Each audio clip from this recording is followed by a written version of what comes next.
You hear me in the? No. Testing, testing.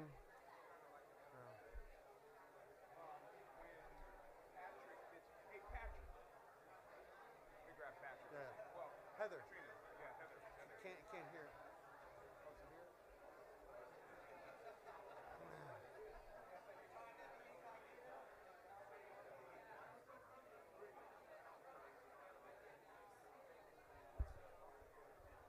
Do I try? Good morning, everyone. We'll be starting in 2 minutes. Good morning, everyone. We'll be starting in 2 minutes. So if you could please find your place. It's a 2-minute warning. Yeah, with 2 minute delay.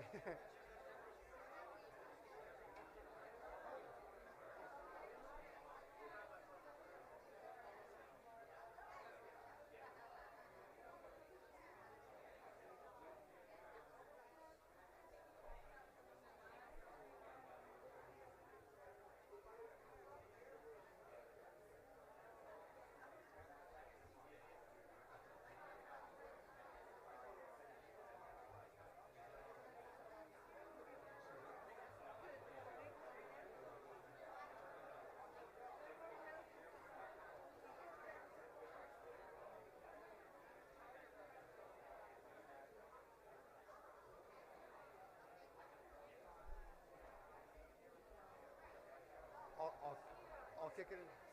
Go went blank on me. Okay. I mean, it would shut down after like 20 minutes. Okay.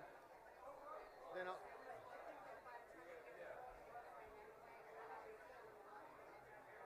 Okay. This, you don't want to advance this, right? So I'll use this one.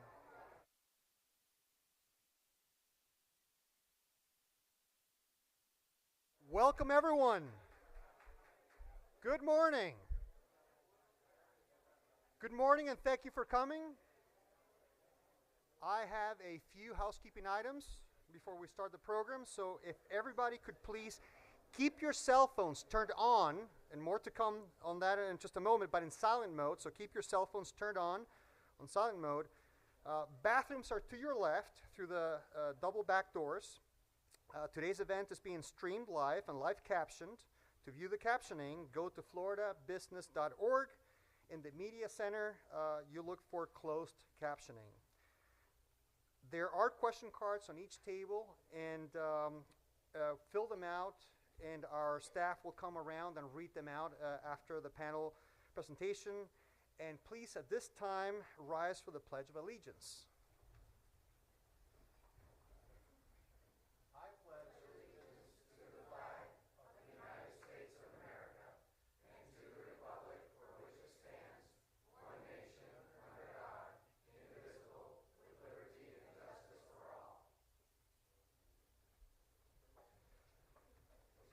Thank you.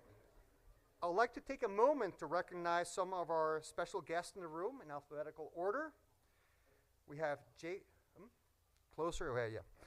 Jake Johansson, Volusia County Council Member.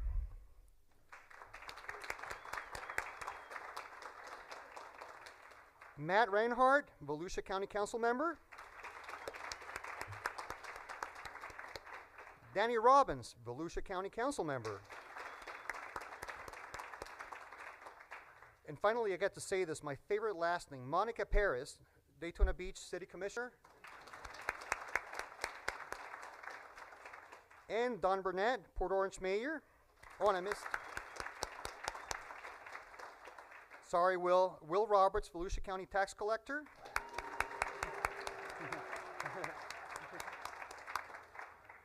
If I have missed any elected officials, please stand to be recognized. All right. So let me switch to, I'm sorry, okay. Can you all hear me with this microphone? Okay. So we wanted to make these presentations a little more interactive, to kind of include you in the presentation. And for that reason, I would appreciate if you could take out your phone, I told you to keep it on, and scan this QR code and enter this code right here. Two things will happen. Let me get out of the way. First, in a little while, we're going to ask you 3 questions, and you'll be able to interact with us. So we'll be able to see your answers up here. And the second thing that will happen is that you will be able to follow the presentation on your phone. And so I'm giving you an excuse to look at your phone during the presentation. You are welcome. I want to kick off the program with showing you a video. It's very short, about 20, 30 seconds, where I'm mountain biking. Mountain biking is one of my favorite sports. I had a camera strapped on my chest, and it's going kind of like high speed.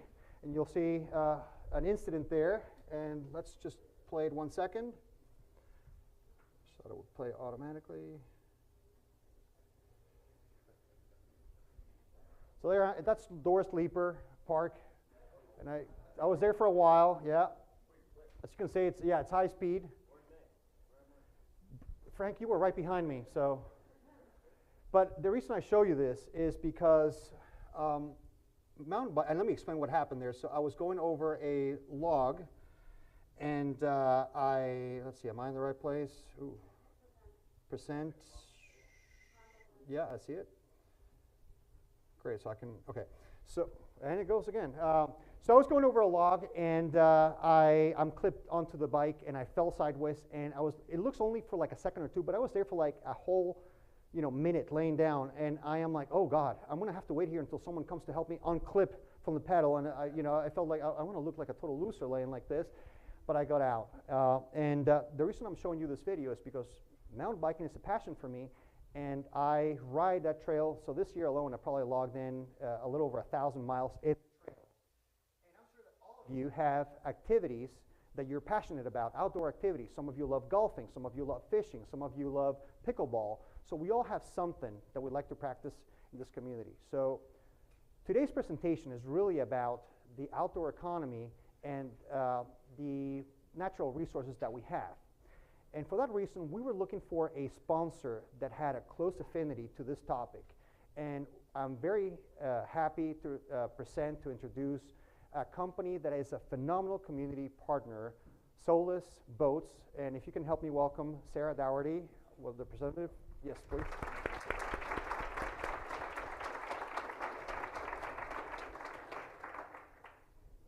You have to speak really close to the mic because it's like really low. Good morning. My name is Sarah Dougherty. My husband and I own Solus Boats in Edgewater, Florida. I'm here to talk about why people come to Florida. Number one, everybody knows they go to Disney. Number two, the water. Everybody wants to go sport fishing. We're the sport fishing capital of the world. And our little piece of the pie of Volusia County down in southeast Volusia is like known for boat builders. So my father-in-law was Bob Dougherty. He was the one responsible for moving Boston Whaler from Massachusetts to Edgewater back in the 80s. That was when all of the gill netters and the commercial fishermen were losing their jobs. So they wore their mullet boots to work on their first day of work at Whaler. And these people from Massachusetts looked at these white boots and they're like, what are you wearing? They had no idea. They thought it was crazy. So since then, Bob and Steven started Edgewater Power Boats. Then they started Everglades Boats. And now we have Solus. So Solus is the only family-owned small business in Edgewater that's a boat builder.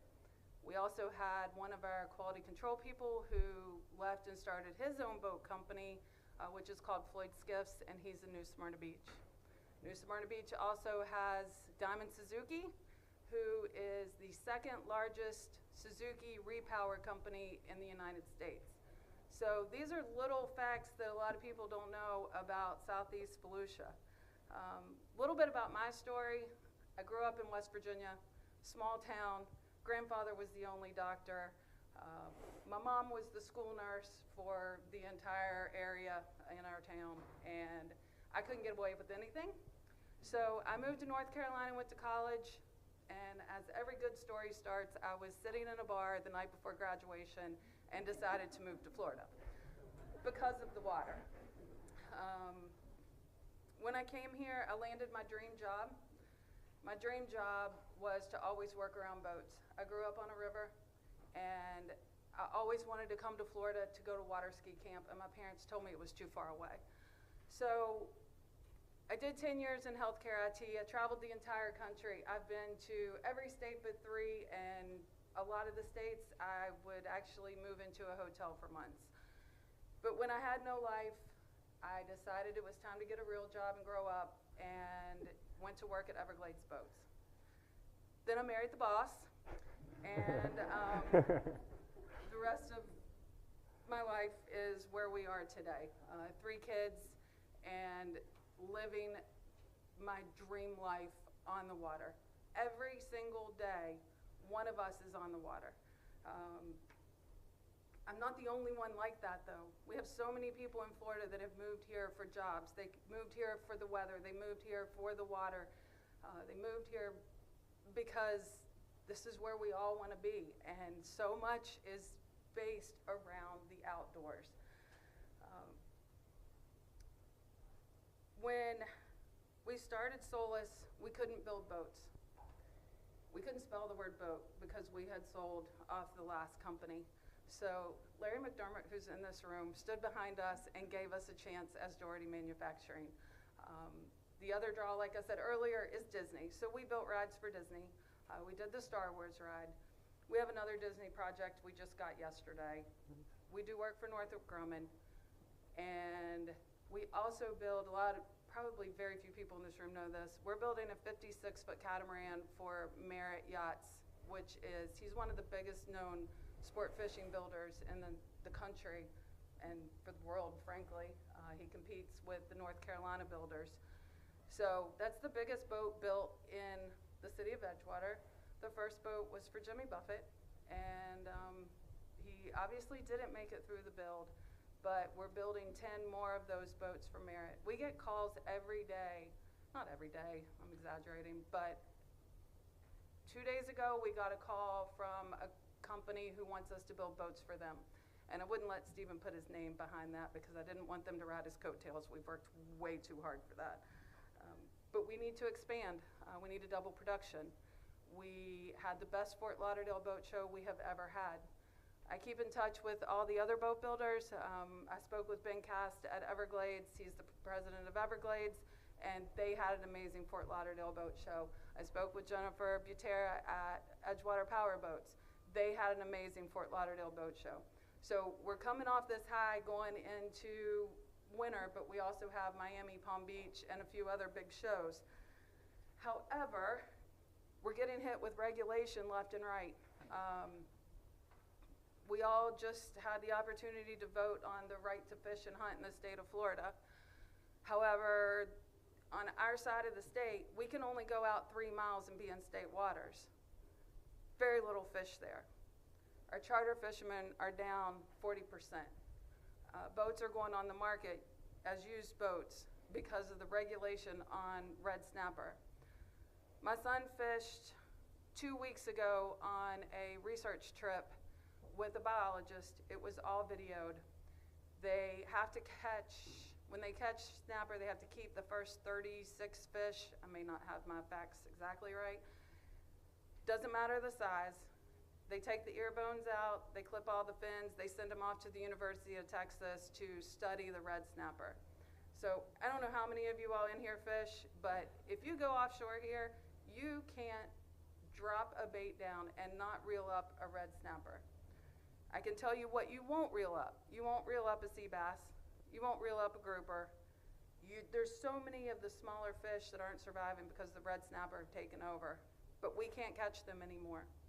People come from all over. They're paying $1,000 to fish for 2 hours to go out 5 miles to catch one fish.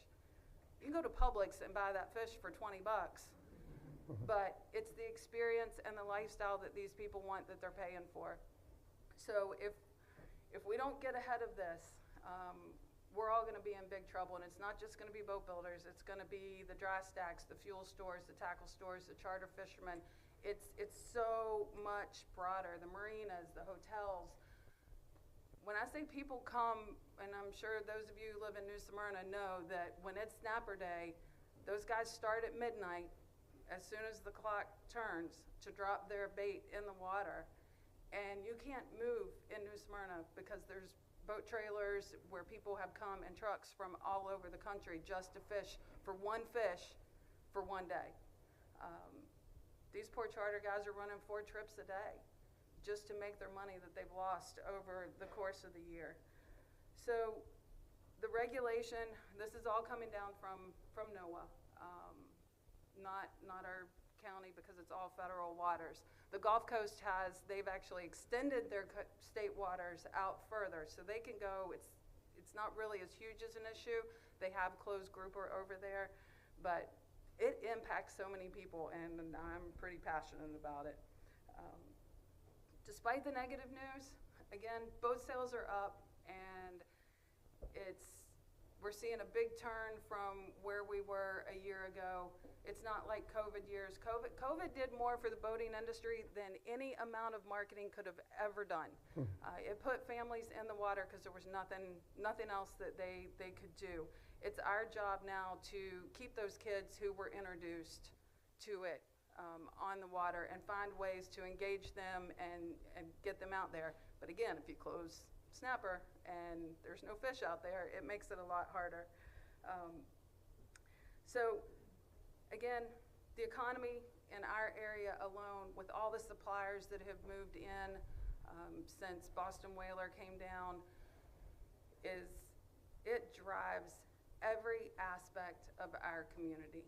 The bars after work, the JBs, I know on Sundays there's a whole crew from New Smyrna, and that's all they look forward to. Even my kid, he asked me 2 nights a week for money to go eat at JB's so he can just run the creeks to go do that.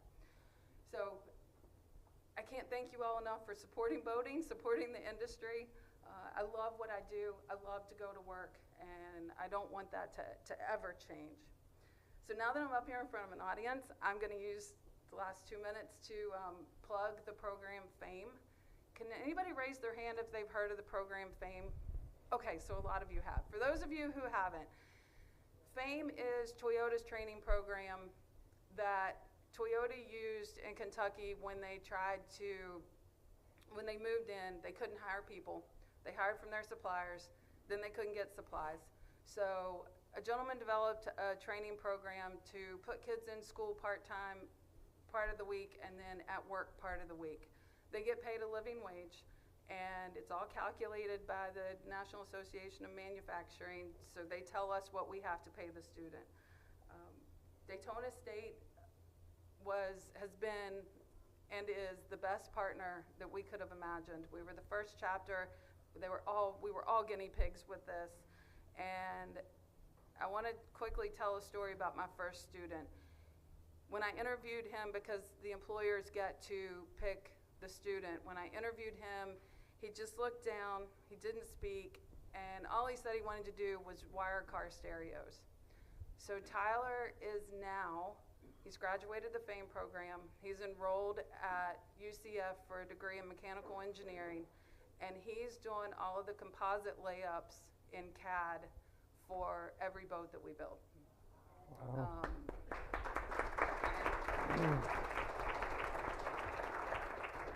So I'm kind of like Mom. I can hug him and cry because I'm so proud of him. But it's a program that we are struggling to get kids involved in. We're struggling to get the word out through the high schools and to the parents. These kids would graduate with a 2-year degree in like 15 months as an advanced manufacturing tech. But when parents hear the word manufacturing, they don't want their kids to do that. They're the biggest dream killers.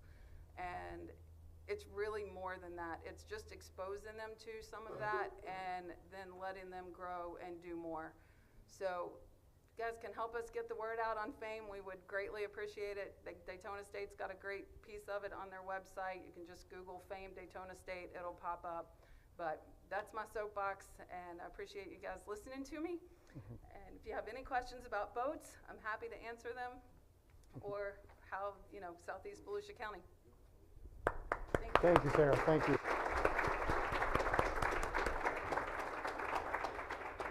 I love the fact that Outriggers is in the background. I spend a lot of time there. I love that place. It's phenomenal. And JB's too. JB's is phenomenal. All right, let's get on with the program. As usual, I will be presenting you economic indicators for the last quarter for Volusia County. So of course I'll be talking about employment. I will be talking about permitting. And then we'll segue into data pertaining the outdoor recreation economy. So with that, we can see that employment is very stable. You know, I would describe this line as a very stable line. And one thing that I like to point out that we had a discussion, you know, in our division, is that if you look at the data before COVID, before this anomaly here, there's a distinct pattern that you can see. So there is a seasonal hiring taking place, and you can almost see where every year ends and begins. Like see like a sawtooth, right?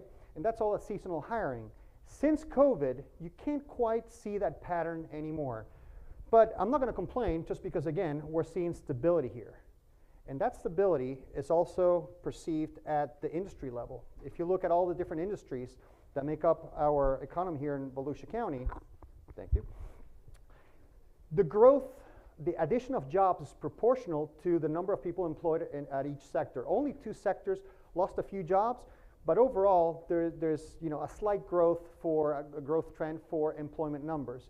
And let me highlight leisure and hospitality in number 2, big driver. Lots of people employed in that sector, which is closely related to you know, the outdoor economy. So are other industries down here, but I wanted to highlight that one because it is a big one. And that also translates to what's happening with permitting. So that same theme of consistency. You can see in the orange bar, you know, the number of commercial permits being issued is healthy. It's again corresponding to the trend that we see. In fact, the trend is slightly upward. And the investments being made in construction are, again, proportionate or adequate for what's happening in the community in terms of adding and bringing people to the area. If you remember the previous quarter, we were talking about how many people are moving to the area and how much we're growing. So the investment is proportionate, and we can see it right here. Leading the pack, $101 million investments in multi-family properties. And of course, there's one project that is significant within that number on Beach Street. But what I want to highlight here is that the investments being made in commercial development are proportionate to what's happening in the community, to the growth that we're seeing. When you move here, you need a place to live. When you move here, you might need some place to store your things. You need a place to eat. You need a place to be taken care of in terms of health. So the investment is proportionate. And we see that also at a residential permitting level. Again, very stable, very healthy growth and development. And let me point out, let me bring the human element into this. When you move somewhere because a variety of reasons, but you have to like the place that you're moving to. It's unlikely that you're going to move to an awful location. And one of those things that people like about here is the natural resources. They like the beaches. They like the ability to play golf all year round. They like, you know, to do all these things that you can do outdoors more so than many other states. And so that's why we're covering the topic of outdoor recreation. And the way we're going to do this is we're going to show you the numbers of what's happening in the county in terms of all the economic activity surrounding outdoor recreation, but we need some context. So we're going to start at the national level to understand what's happening at the national level, work our way to the state, and then to Volusia County, okay? Boom. On the left-hand side, focus on this side right here.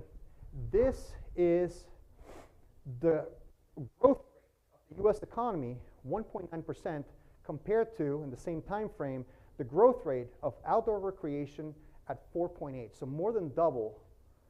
Let me explain what this means. That means if the U.S. economy is growing at this speed, this is growing even faster. So it is becoming more and more important, the outdoor recreation environment. And if you want to put some context for that, outdoor recreation constitutes 2.2% of the national GDP, okay, our GDP. $500 billion, to me that's a big number that it's hard to wrap my brain around. So to give you perspective, you know, can we all agree that we all eat and drink and we go to restaurants often? So it has to be a big number, and it is a big number, $3.7 billion. But outdoor recreation is even bigger.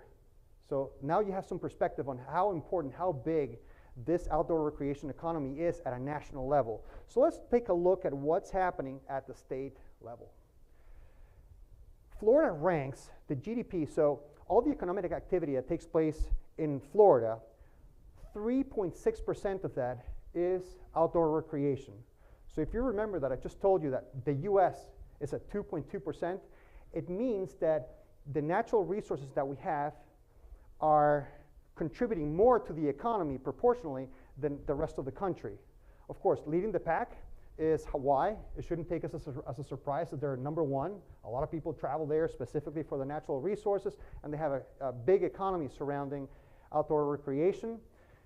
But the US is bigger than some of the biggest states in the country, like Florida, Texas, New York, Yosemite Park, and still 2%. Florida's resources are proportionally more valuable resource for the state. And this, isn't that weird? Indiana. Let me explain that one. We kept them there for a good reason. We make a lot of boats here for obvious reasons. You know, you just heard Sarah talk about this. Indiana happens to make, of all things, RVs. But I like to think one thing, that no one buys an RV is like, I'm going to stay in Indiana and cruise around. No. They probably come to Florida and spend their outdoor recreation money here. So, yeah. You can see how valuable our resources are proportionally compared to the rest of the country. Now let's look at where that money is being spent within Florida. So if overall we're spending $52 billion in outdoor recreation, that's the economic activity that is taking place within outdoor recreation, we are spending on average $1,351 a year. You know, I have to buy my bicycle, you have to buy your golf clubs, pay for green fees. You have to buy all these things to be able to do your outdoor recreation, okay, to the tune, again, on average, for residents, $1,351. Where is the money going? The money is going to, of course, number one, amusement parks and water parks, no surprise there, all the way down to game areas like I mentioned, golf and tennis. See how all these are in orange? We put them in orange because they all support the big one right here, travel and tourism at $20 billion. And in Volusia County, on average, every single person that comes to the county does at least one outdoor recreation activity. So again, it's a big driver in our economy and our numbers. Let's look at the same data from the perspective of employment. Here you have a breakdown, but the number I want you to look at is this one right here. 500,000 people in Florida live off the outdoor recreation industry. That's the entire county. If the entire population of Volusia County was employed, you know, you would divide it across the state, and they will all be employed in these categories. So again, huge deal, huge driver for our economy. Now, I want you to take out your phones, all right? And I want you to answer this question right here. What is your favorite park or beach to enjoy in Volusia? Try to keep the answer to like 2 words. You can do a little more, and they will be populating here. Heather, I'm assuming it's going to happen automatically. There it is. Palms Inlet, New Smyrna Beach, Rainbow Park. And it's going to form a word cloud. And the more you repeat a word, the bigger the word gets. I'm sure you have seen these before. New Smyrna is winning. Big time. Disappearing Island is epic. I try to get there as many times as I can during the year. That's why I have friends with boats. I like that. All of them.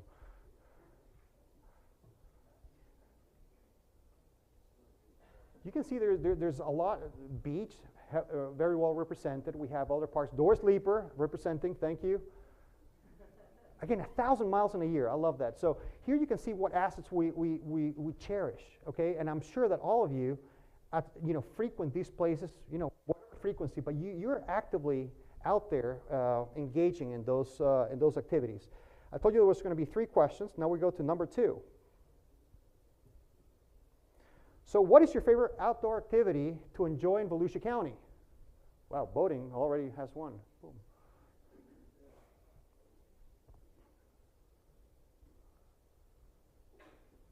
Bless you.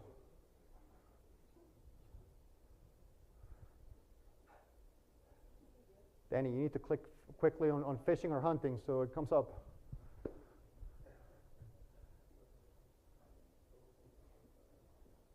Come on, my biking friends. Come on, we cannot be last. Okay, thank you. Keep us up there. This gives you an idea of the things that we like to do. And mind you, we're a small sampling of the population. But again, we all have an opinion on this. We all have something on that list that we like. That's why it's important to see this to better understand, you know, where we fit, where it fits. And the last question, so beach won, followed by boating, so no surprises there. Golf and tennis, bike. Okay, we're fourth. Great. We beat fishing. That's awesome. Doesn't agree? Okay. And the last question, of these two outdoor activities, which one do you think generated the most spending in Volusia County? It's a bit of a guess game. Tip here is that neither one is number one. Just kind of pick something more in the middle to see.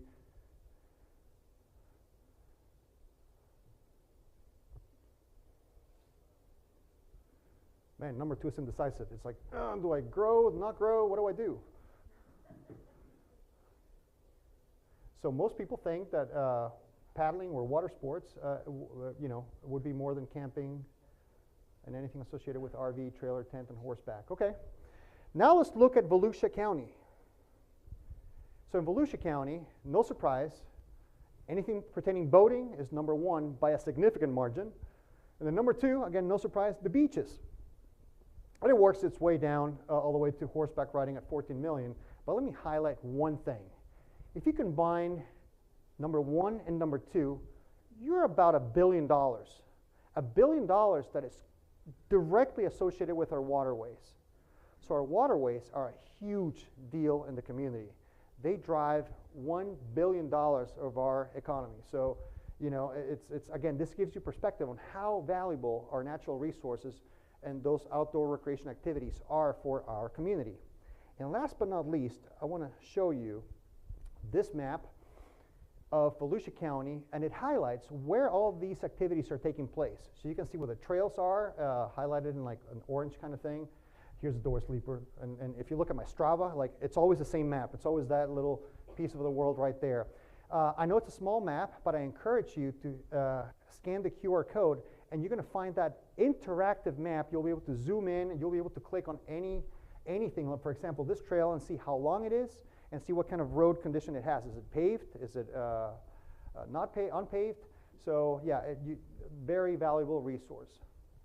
Hopefully by seeing these numbers, you have a better understanding of how valuable the resources are where we live.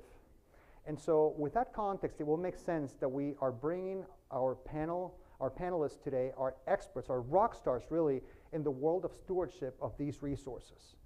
And so with that said, I am going to bring each panelist up here. Tim Baylie began his career with Volusia County on November 1992. He has 26 years of experience in the Parks and Recreation field and has been working in governmental services for over 32 years. He oversees the development and management of the county's trail program, which has 92 miles of paved trails. Apparently have done several laps of those in a single year. And so welcome Tim.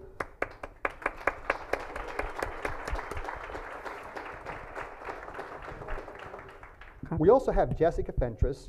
Jessica is the director of Volusia County's Coastal Division and has been with the county since 2016. She oversees the public beach access, capital construction, and beach operations for over 37 miles of Volusia County's coastline. Ms. Fentress also oversees the operation of the Ponce de Leon Port District, which serves as the local sponsor for the Federal Navigation Project at Ponce de Leon Inlet. So please help me welcome Jessica.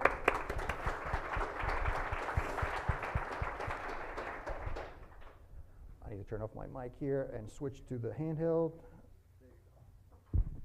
All right, so I have a few questions for you guys, and I want to kick it off with, I want to know if you have do we have any hidden gems in Volusia County that we should know about? You want to kick us off, Tim? Sure. So yeah, there's a couple that come to mind. If we have any paddle boarders or canoe kayakers, there's a variety of canoe kayak launches on John Anderson Drive in Ormond by the Sea, and directly across from Seabridge or around the Seabridge Park area. If you go across to Halifax, there's about a 6 to 10 foot cut-in in there that not a lot of people know about. So you said hidden gems, right? Yep. So if you go through that 6 foot to 10 foot cut-in, you get into some beautiful outdoor recreation waterways that really nobody gets back there. So if you're in a boat, you have to go all the way around the bend there and then get back into that area. So if you're a canoe kayaker, I'd encourage you to get out there and try that one. And one more, Beck Ranch Park, I think not a lot of people realize it's there. It's off of 415 right outside of Deltona, another hidden gem. Thank you, Tim. Jessica? Well, my favorite is New Smyrna or Smyrna Dunes Park, just like the majority of you guys talked about, where you've got an excellent ADA accessible walking area, you've got access to the inlet shoreline, a fishing pier that's also ADA accessible, and then the best surf break on the east coast of Florida at the jetty. But the hidden gem that I didn't see pop up on the screen is actually Bethune Park. Mary McLeod Bethune Park, very southern end of Volusia County. It is on the way to Canaveral National Seashore. It extends from river to sea, so you can get our great beaches in Bethune, but you also have a pickleball court, you've got a basketball court, you've got an excellent grass recreation area if you're having an event. West side by the river, we have a wonderful playground. You will probably see me there if the tide is high and not kid-friendly. I take my kids to that playground all the time. But we also have a fishing pier right there. We just redecked the whole thing. It's beautiful, it's wonderful. And we have an unofficial kayak launch there as well. And you are guaranteed to see manatees every single day at the west side of Mary McLeod Bethune Park. It's an easy walk. You can take your grandmother there, sit in a bench, watch the manatees play. It's completely free. Great little piece of public park that you can go to. After you finish JB's, just hit the park, have a sunset manatee session with your family, and then head back home. Thank you, Jessica. Let me ask the question a little bit differently to see if it changes your answer. Do you have any recreational assets that you're particularly proud of? Well, so yeah, I'm going to go with the trails program. When I first got started in parks, it was kind of a fledgling, right? It was a trail between Lake Monroe Park and Gemini Springs Park, and that's where it kind of got started, right? So county had gotten some federal funding, some state funding to continue to build the trail program. But then all of a sudden the state got involved and they passed the Sun Trail program right around 2016, 2017. And what that did was that provided an additional $25 million into trail development in the state of Florida, as long as the trail was on the state priority trail network. So the Office of Greenways and Trails was solicited to select a priority trail in the state. Coast to Coast Trail, which goes from Tampa, St. Petersburg over to Brevard County, was selected as the first priority trail. And then as they moved through time, they needed some additional trail to keep the trail building moving forward. St. John's River to Sea Loop, we went up and competed against other state priority trails at the state level, and it came in at number 2. So Volusia County was a recipient of 2 showcase trail systems, and with that, you got about 2/3 of that $25 million in the state work plan. So Volusia County was blessed with a funding source that wasn't sunset, no matching dollars. All the entity or the public entity needed to provide was the maintenance of the trail after it was constructed. So I would say since that time, what do we have, 92 miles of trails that we have on the ground right now. And now there are other funding sources. ECHO's played a part of that. We've got $1.5 million of ECHO set aside to help fund trails that are not funded with Sun Trail monies. There's some conditions that have to be met, and ECHO fills in the gap on that kind of thing. So yeah, trails would be the number 1 for me. And I'll give you a plug here that a door sleeper, the last hurricane, the trail reopened in less than a week, and there were 100 trees down. So you guys moved fast. I was very impressed. You know, at I looked at it. The amount of damage was incredible, and you guys, I mean, super fast. So thank you, Jessica. How about you? The beach.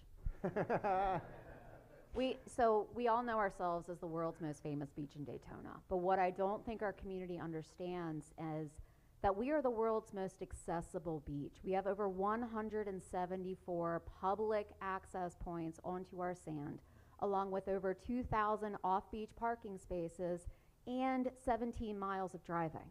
This is unprecedented in our nation. We have the world's most accessible beach. Nothing on our coastline is private. It's 100% public. And Volusia County very specifically set case law precedent on customary use. So Volusia County's use to our beach is basically enshrined in customary use law. I'm very proud of that. I'm part of national and state organizations, and nobody does it like we do it. You basically have a Super Bowl event every single day on 37 miles of coastline where you've got the entire community, you cannot find parking, your beach is packed, and you have a full mixing bowl of your population out there. It's actually awesome to witness, and it's a pretty big lifting effort to clean up every day, but it's something I'm very proud of and very passionate about, is our public's access to our beaches. Thank you, Jessica. So how do you balance the need for conservation with the increased demand that these spaces have due to growth, and at the same time, what strategies have you implemented to protect these areas while accommodating the increased number of visitors? Right, that's a good question. So some of the in the room might be aware of Senate Bill 106. It just was passed last year, the year before. And in that bill, there is funding set aside to build trails in the conservation corridor, or the Florida Wildlife Corridor.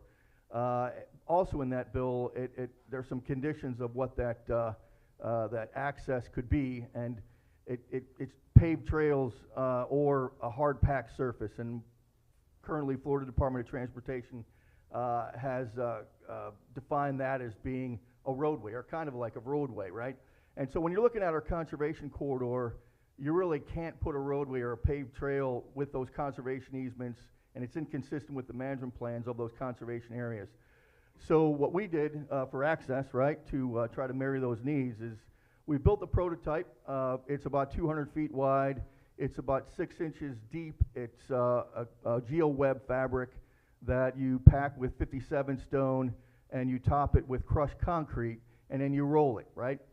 So that would satisfy, what I believe satisfy SB 106, to allow funding from the Sun Trail program and other state trail funding sources to fund the hundreds of miles of corridor with our trails within the corridor to help build those access points, to allow bikers to get out there, to allow horseback folks to get out there, to allow even the handicapped. We've got a video out. It's on YouTube.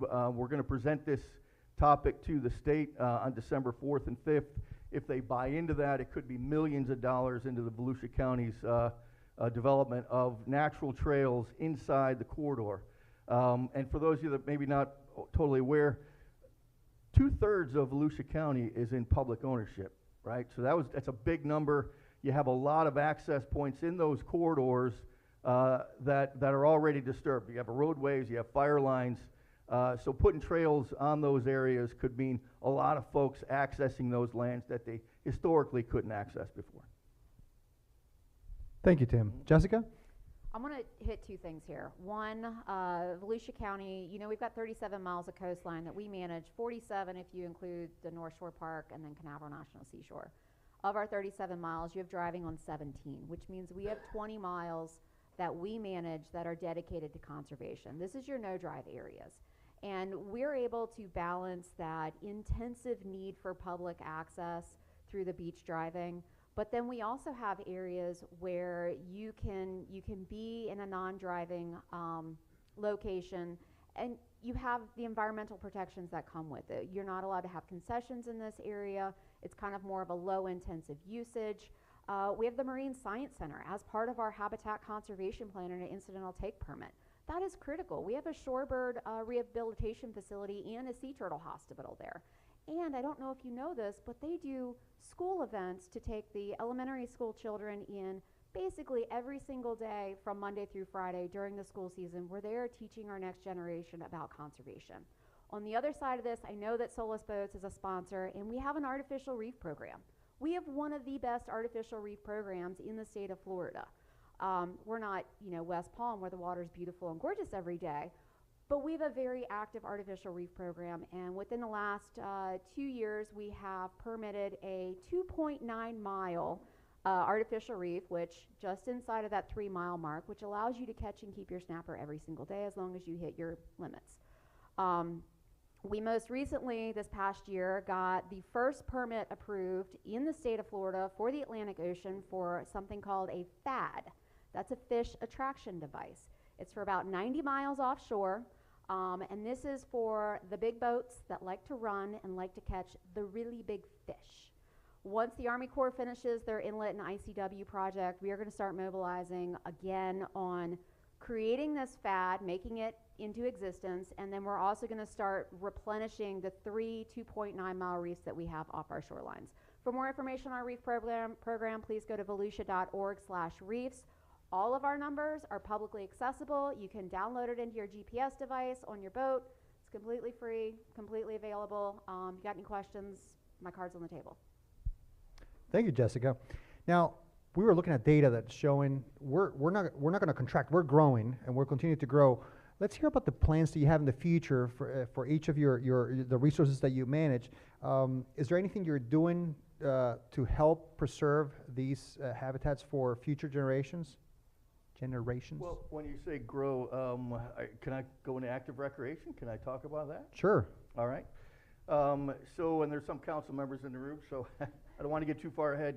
But we have been tasked with looking at developing a sports complex in southwest Volusia County, which I'm kind of passionate about. We have a lot of needs down there currently. The fields are packed all the time. We have only 2 rectangular fields. Traditionally, it's for soccer and flag football, and they're used all the time.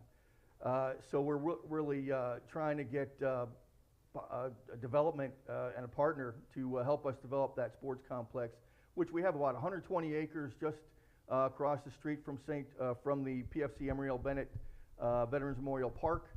We've got 8 fields there. If we move forward with this project, it would bring another 12 fields into that complex, and along with economic development into the area. So I'm really excited about that.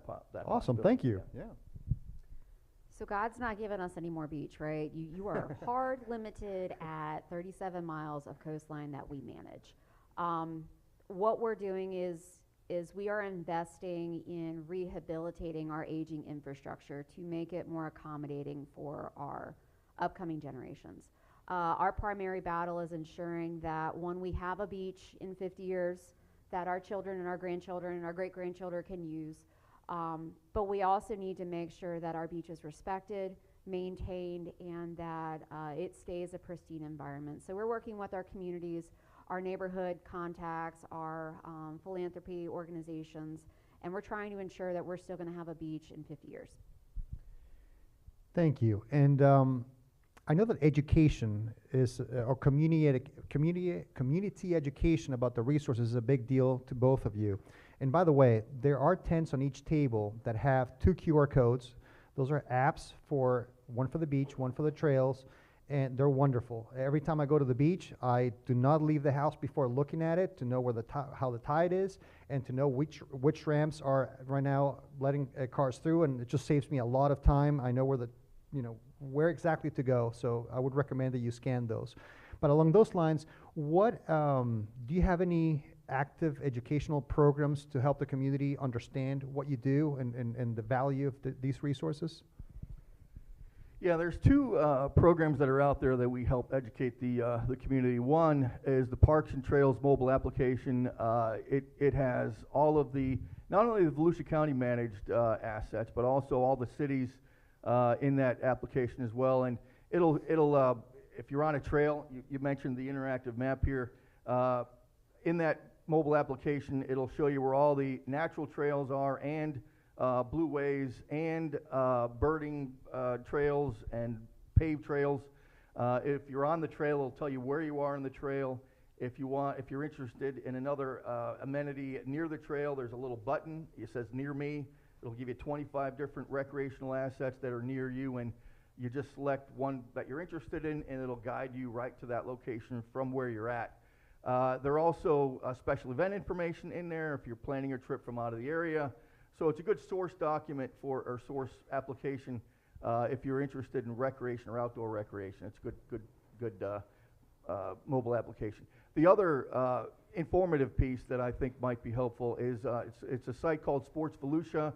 We worked with a lot of the, all the cities in the room here in the county to collect all their ball field information, all their tennis court information, all their basketball, golf, all the recreation outdoor assets that we have in here in Volusia County. And then we created it for economic development, for sports tourism, for folks outside of the area with the information that they're interested in bringing a tournament here. And let me tell you what that means quickly, because I don't want to take up your time. It'll give you the home run fence distance. It'll give you the distance from home plate to first base, the pitching mound, how many cars it can hold, if it's lit, how many restrooms there are, concessions. So that all that information is important for those tournament operators to decide if this field or this complex is going to be right for us to bring our tournament in. So if you go to that site, it'll give you all that type of information, and if you're interested in just where's a boat launch facility near me, that'll give you a great asset to where all the boat launches are, or all the tennis courts are, all the pickleball courts, etc. Anyway. Thank you, Tim. Jessica? The beach app cannot be understated. Anybody that wants to go to the beach, especially right now when we are experiencing, our lunar high tide, you've got a super moon out there right now that's making the tide go crazy. Use the beach app. It tells you if a ramp is open, when it opens, how long it's been opening. We're starting to use some AI and some predictive programming to tell you, look, the ramp's anticipated to close in about 2 hours. You probably need to go, find your afternoon cocktail location. But as we start pulling in the paid off-beach parking starting in January, we're also, I know what the biggest problem in Southeast Volusia is finding legal parking. And a lot of them don't know about, the majority of our parking lots. Because I drive through, I find the neighborhood intrusion significantly on a Saturday in New Smyrna. That's where I live. And I'll go past Hiles, and it's only at 20% capacity. I'm like, why aren't all these people parking down there? We're going to get the beach app to a point where before you even head over a causeway, because the majority of our visitors who are looking for parking don't live on the island, before you head over the causeway, I want to get everybody trained to pull up that beach app and say, where am I going to go? Is the parking at Flagler full? Yep, parking at Flagler's full. It'll be a red, yellow, green that you can visually look at on your phone very quickly. Your passenger princess can pull it up and say, we're not getting on at Flagler Avenue today. We're going to have to go down to 3rd Avenue. But we'll have it for your ramps. We'll have it for your parking, so we can direct our patrons to places that they can legally park. Give us a full season to get the bugs worked out on the app. I'm hoping next winter we're going to have a show and tell with our chambers and our business associations, so that, for example, a chamber in their app can replicate our data, and they can script within their app. So, for instance, if it's Memorial Day Saturday and it's 2 o'clock and you don't have your stuff together and the beach is full, you'll get a pop-up through the third-party app that, hey, $2 off of margaritas at Clancy's because you're not getting on the beach. And we can direct people to another location instead of trying to drive around all day to find parking. If the interest is to put them back over on the mainland, maybe there's an art show on Beach Street in Daytona and you want to send some of that crowd on the west side, then through your app you should be able to populate it. But using the data that we're allowed to give you, you can then script and advertise local businesses or local events off of that very unique situation. Thank you, Jessica. And well, first of all, a round of applause to you two for what you do.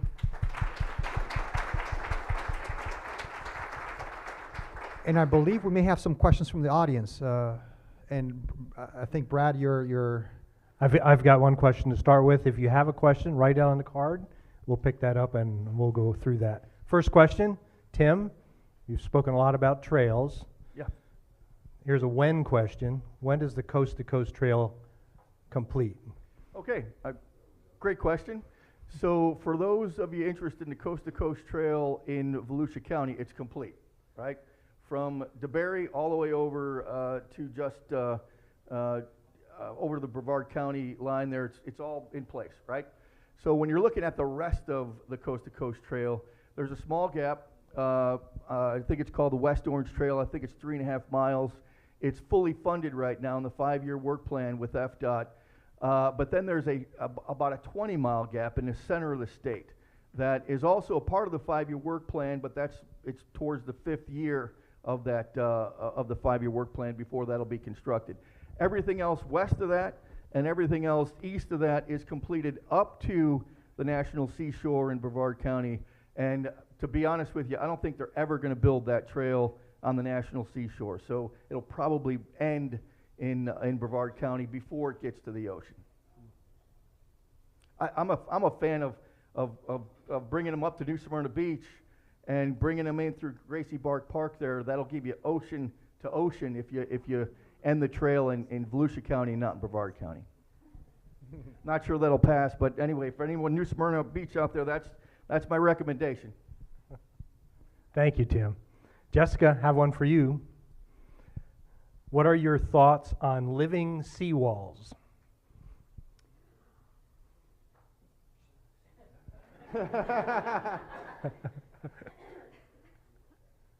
So basically, the Florida Department, and this is ocean specific, because I'm assuming that's where the question is coming. We have living seawalls in our riverine shorelines across the ICW, the St. James. It's a proven tactic. It works. You can have plants embedded within the seawall along a river shoreline where they naturally get water. The root system is, populated. I think on an ocean setting, seawalls are something that has been in place for decades, up until we had, in Daytona very specifically, we had some old coquina seawalls that were exposed after the 2022 hurricanes that we are assuming are from the 20s and 30s. They were just buried in sand. Oceanfront living seawalls is a novel concept. Right now, the Florida Department of Environmental Protection and Volusia County current codes and standards requires that if you put a seawall in, you're required to put sand and a dune seaward of your seawall and to plant and maintain the plants associated with that dune. There was a waiver for people impacted by the 2022 hurricanes, but it's pretty much standard practice across the state and the nation that if you're going to put a seawall in along the ocean, then you're required to put sand and plantings in front of it. If you look at your habitat for the ocean, you have seabirds that like to forage, you have turtles, in some instances you have mice, and they need a sandy environment, and their feed source is not mangroves. They don't eat mangroves. They eat the grain that comes out of the sea oat, and they eat the foraging that comes from the ocean. So it's a novel concept. We'll see where it ends up. But I think your result that will be permitted by the state is something very similar to what you already have in place right now. Thank you. Brad, do we have time for one more question, or are we out of time at this point? It's 9 o'clock right now. But Brad, we have something special going on today, don't we? What's happening today? Let me think. We don't recognize the national anthem at the end of the meeting, so we have to recognize something. So birthdays. We're going to do birthdays. We have 2 birthdays today. And Jake, this is real, right? Jake Johansson, Matt Reinhardt, birthday boys today. So we have to congratulate them. So we're out of time. We didn't know our birthdays were together today on the same day because we're not allowed to talk to each other. So congratulations, Matt. Yeah, sunshine at work. Well, happy birthday. Yeah. And please help me recognize one more time Jessica and Tim for all the phenomenal work they do. Thank you.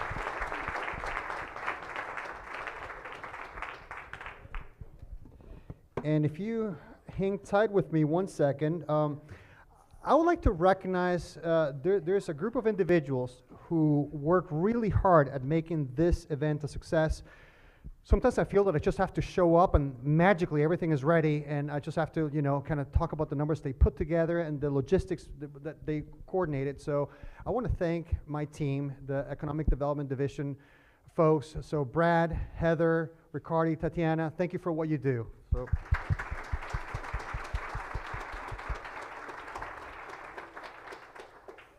Once again, thank you all for coming, for attending, and to our panelists. And thank you to our sponsor, Solus Boats. And if anyone is interested in sponsoring this event, this Q Breakfast in the future, please speak with me or one of my team members at the end. And mark your calendars for the next Q Breakfast is on February 21st. So the next Q Breakfast is on February 23rd. Thank you again for joining us, and I wish you a great, phenomenal weekend. Hit the trails. Bye.